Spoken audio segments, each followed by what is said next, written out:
لو عايزة تعملي فراخ مشوية في البيت من غير لا شواية ولا فحم ولا وجع دماغ، هتطلع طعمها أحلى من اللي بتشتريها من بره، وكمان طعم التتبيلة لا يقاوم، طرية ومستوية وطعمها حلو قوي. يلا بينا يا ست الكل. اول حاجة بجيب الفرخة بتاعتي وببتدي ان انا اشيل الظهر بتاعها كله بالطريقة دي، وبعد كده ببتدي ان اعمل فيها فتحات في كل اجزائها بحيث ان التتبيلة تدخل فيها وتديها الطعم الحلو. اول حاجة بتبلها بملح وفلفل قبل اي حاجة عشان يبقى طعم التتبيلة ظاهر فيها. بعد كده ببتدي احضر التتبيله بتاعتي. اول حاجه في الكبه بتاعتي او في الفود بروسيسور بتاعك هتحطي بصلايه، هتحطي فصين او 3 من الثوم، فلفل اخضر كبي، عندك احمر اصفر زويدي، ويا سلام لو في قرن فلفل حامي، طماطمايه.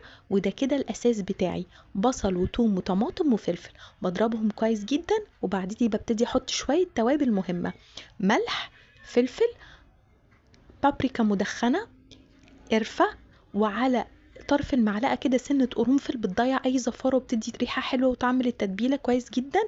بعد كده هحط حبهان مطحون، وهحط بصل باودر، وهحط توم باودر. لغاية كده توابلي تمام قوي.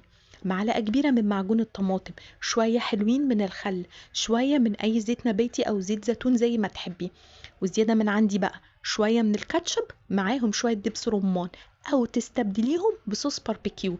اضربي الكلام ده كله كويس جدا، بقى عندك احلى تتبيلة للمشويات ممكن تعمليها، طعم ولون وريحة فوق ما تتخيلوا. طبعا هبتدي ادخل التتبيلة بتاعتي كلها جوه الفرخة بالطريقة دي، وعشان تاخدي احسن نتيجة هتسيبيها بايتة في التلاجة ليلة كاملة، او على الاقل ساعتين 3. بعد كده هبتدي اغطيها بفايل وهشيلها في التلاجة عندي ليلة كاملة. اللي اتبقى من التتبيلة دي لانها بتبقى كتيرة على الفرخة، تقدري تشيليها في كيس بلاستيك وتحطيه في الفريزر وتستعمليها في اي وقت، حلوة للفراخ للحوم لاي حاجة، بتطلع طعم وريحة ولا احلى. بعد كده تاني يوم طلعتها من التلاجة او بعدها بساعتين على حسب الوقت المتاح عندك، بزود عليها شوية من المية المغلية كده، وهرجع تاني اغطيها بالفايل، هدخلها على الفرن تحت لمدة ساعة.